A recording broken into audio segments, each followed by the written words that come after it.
আচ্ছা গুরুজি, যদি এক কথায় বলি তন্ত্র, এটা আপনি কিভাবে বিশ্লেষণ করবেন? দেখুন, তন্ত্র যেটা আমি আগেও বলেছি, তন্ত্র মানে হচ্ছে তন প্লাস ত্র, বডিকে মানে শরীরকে, এই যে শরীরকে রক্ষা করার জন্য হচ্ছে তন্ত্র। তো তন্ত্রের ডিফারেন্ট অ্যাপ্লিকেশনস আছে, পজিটিভ আর নেগেটিভ।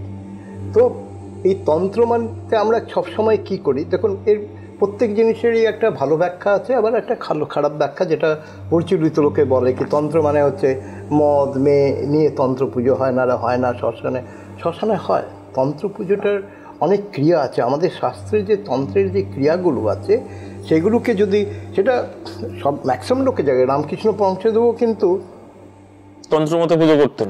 মা ভবানী যখন এসেছিলেন তন্ত্র মধ্যে সব শিখেছেন উনি। আচ্ছা, তো আসলে এই যে জিনিসগুলো, এই রামকৃষ্ণ পরমহংসদেব উনি তো প্রত্যেক ধর্মকে উনি তো অ্যাকসেপ্ট করেছেন, তাকে পালন করা যাকে বলা, তার জানা, প্লাস উনি তো আধ্যাত্মিক জগতের একটা বিশাল রূপ। আজকে যে যাই বলুক, আজকে রামকৃষ্ণ স্বামীজির যা বাইরে পুজো করা, এখানেও হয়, বেলুড় মঠ আছে, সব আছে। আমরা যেমনি রোববার দিন বেলুড় মঠে এজিএম মিটিং আছে, আমি কিন্তু শঙ্করাচার্য দীক্ষিত, তো শঙ্করাচার্যের আন্ডারেই কিন্তু সব আখাড়া, কিন্তু তারও নামই আখাড়া। মানে সেখানে আপনার সরস্বতী, জুনা আখাড়া, ভারতী, যত সম্প্রদায় আছে। এই রোববার দিন এজিএম মিটিংয়ে আমাকেও কল করেছেন, মানে না আপনি আসুন, কোনো অসুবিধা নেই। আমাদের যে শাস্ত্রের তন্ত্রের মধ্যে পজিটিভ জিনিস কি হচ্ছে, তন্ত্র পুজো যখন করবেন, তন্ত্র এই যে যজ্ঞ যখন করা হয়, যজ্ঞের মধ্যে আমরা যা জিনিস আমরা উপকরণ ইউজ করি, প্রতি কটা উপকরণের একটা সায়েন্টিফিক এফেক্ট আছে। যেমন একটা ছোট্ট এক্সাম্পল, একটা করে এক্সাম্পল দিচ্ছি, যে পিওর গরুর ঘি, পিওর গরু, এখন গরু কিন্তু আপনাকে সে পিওর গরু বলতে গেলে যে শাক পাতা খায়, যেতে নোংরা না খায়, এই যে অর্গ্যানিক যে ব্যাপারটা, আবার কিন্তু এই অর্গ্যানিক ব্যাপারটা কিন্তু ঘুরে ফিরে আসছে, কিন্তু এটাকে আপনি অস্বীকার করতে পারেন না। কিন্তু আজকে আমাদের যা রোগ ভোগ হচ্ছে, কিন্তু ওই কেমিক্যাল, হার্মফুল কেমিক্যাল, আজকে যা চাষবাস হচ্ছে সব পেস্টিসাইড, আমরা যা কিছু ইউজ করব, 1 চামচ ঘিতে 20 টন অক্সিজেন তৈরি হয়।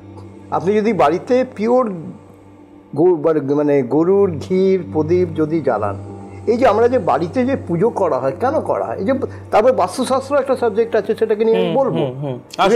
হ্যাঁ, সায়েন্টিস্ট। তো তন্ত্রের মধ্যে আমরা যে যজ্ঞ করি, আমরা যে হোম করি, তার মধ্যে হোম ক্রিয়াতে যা যা জিনিস আমরা ইউজ করি, তার কিন্তু সেই ধোঁয়া যে স্মোক, অগ্নিতে আমরা যে যা কিছু আহুতি দেই, অগ্নি হচ্ছে আলটিমেট ফর্মেশন। ইভেন আমি তন্ত্র পুজোতে আমি যখন আমি যজ্ঞ করি, আমি যজ্ঞতে আমি তার ফ্লেমকে দেখে আমরা ফিল করি কী হতে চলেছে, কী হবে কী হবে না, পজিটিভ সাইড না নেগেটিভ সাইড। তখন আমাকে আবার সেই পুজো জপ আমাকে করতে হয়, কারণ আমি আলটিমেটলি জানি যে এই তন্ত্র পুজোর মধ্যে যা জিনিস ইউজ করি সেগুলো আপনার মানুষের শরীরকে এফেক্ট করে।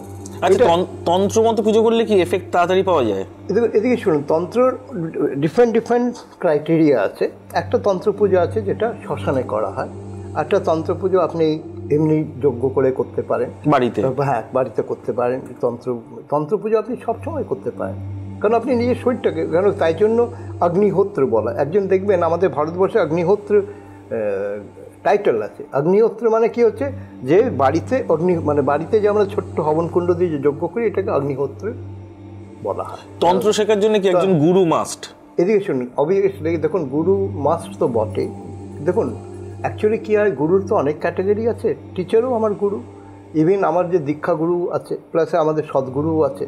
তো ব্যাপারটা হচ্ছে সেই গুরু যে আপনাকে প্রপারলি গাইড করবে, that is the main thing. আসলে যে আজকে আমি সঙ্গীতের কথা বলছি, আজকে সঙ্গীতেও কিন্তু গুরু পরম্পরা আছে তো, এটাকে তো আপনি অস্বীকার করতে পারেন না। তো সিমিলারলি তন্ত্র পুজোয় আপনাকে গুরু বানাতেই হবে। এখন গুরু কী ধরনের গুরু বানাবেন, ইভেন এও বলি যে সদ্গুরু গুরু পাওয়াটাও কিন্তু ভাগ্য। এই যে ভাগ্য কথাটা, ডেস্টিনি, মানে আপনার যদি লেখা থাকে তাহলেই আপনি পাবেন। যেমন আমি শঙ্করাচার্য, আমার কুলগুরু যখন ছিলেন তখন আমি শঙ্করাচার্য দর্শন পাই 2000-এ কোন্নগরে, আমাদের বিশাল মন্দির আছে, রাজরাজেশ্বরী মন্দির।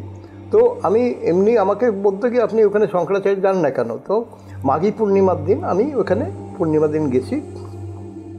যা হয় মন্দিরে গেলে ন্যাচারালি ফুল মিষ্টি, তাই জন্য আমি সবাইকে একটাই টিপস সবসময় দিই, যখনই কোনো জায়গায় ভালো জায়গা। যে কোনো সেলিব্রিটি যারা পূজ্য ব্যক্তি অথবা মন্দিরে কখনো খালি হাতে যাবেন না, কমসে কম একটা ফুল তো কমসে কম নিয়ে যাবেন, একটা মিষ্টি নিয়ে যাই। তো আমরা যখন আত্মীয় স্বজন যে কোনো তো এগুলো বাড়ি যায়, এগুলো ছোটো, তো আমি নিয়ে গেছি। তো আমাকে বলে যাক শঙ্করাচার্য গুরুজি মহারাজ এসছেন, আপনি দেখাবেন না জানি না। তো উনি সামনে দেখালেন, ওই বিল্ডিংটায় আছে।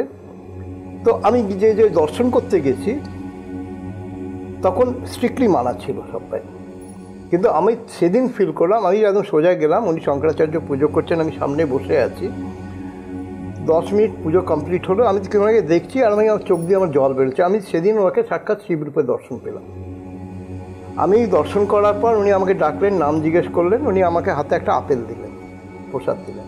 আর আমি আবার নিচে, কিন্তু ওনার কিন্তু জেড ক্যাটাগরি সিকিউরিটি, সব সিভিল ড্রেসে। কিন্তু আমি নেমে গিয়ে মন্দিরে গেছি। তো আমি বললাম কি আমি দর্শন করে আসলাম, মানে যে আমাকে বলেছে সে বলছে আপ কেসে দর্শন করলি, আজ তো মানা থা। আমি তখন ওনাকে মানে অশালীন ভাষায়, মানে ভদ্র অশালীন भाषाएं बोला, अब आदमी है ना पैजामा है, आप ही हमको दर्शन करने के लिए भेजा और बोल रहा है कि कैसे कर लिया। তখন আমি ঝট করে পাঞ্জাবির পকেট থেকে আপেলটা দেখালাম। তখন উনি বলছেন আপনার নাম কি? বহুত লাকি হ্যাঁ আপ। আমার পণ্ডিত বল। সেদিন আমি কি রিয়েলাইজ করলাম জীবনে, যেমনি শ্রীকৃষ্ণ ঠাকুরের যখন জন্ম হয়েছিল তখন কারাগার কি হয়ে গেছিল, সব খুলে গেছিল, সব নিজের থেকেই খুলে সব শুয়ে পড়েছে। তো ডেস্টিনিতে থাকলে রাস্তা সবসময় খুলে যাবে, রাস্তা করে। তো মানুষের, এটা স্বামী বিবেকানন্দ বলেছেন, ইচ্ছা শক্তি, ইচ্ছা শক্তি প্রবল থাকতে হবে। তো এই ইচ্ছা শক্তিটাকে প্রবল করার জন্য সমেনি, দেখুন আমি ছোট্ট আরেকটা এক্সাম্পল দিচ্ছি। আপনাকে যদি কাশ্মীরি আলুর দম খেতে হয় তাহলে আপনি কি করবেন? আপনি আলুটাকে বয়েলড করেও খেতে পারেন, পুড়িয়েও খেতে পারেন, তার মধ্যে একটু তেল মশলা দিলে আরও ভালো লাগবে। তার মধ্যে যা যা ইনগ্রেডিয়েন্ট যা অ্যাড করতে থাকবে, তো কি হবে, স্বাদ ভালো হতে থাকবে। কাশ্মীরি আলুর দমে যে যে মশলা লাগে সে মশলা দিলে তবে কাশ্মীরি আলুর দম তৈরি হবে, নাহলে কী হবে, প্লেন আলুর ঝোল হয়ে যাবে, নাহলে আলুর দম হবে। তো সিমিলারলি আমাদের মানুষের জীবনেও অনেক ইনগ্রেডিয়েন্টকে ইনভলভ করতে হয়, শিখতে হয়। আজকে মানুষই কিন্তু ভগবান।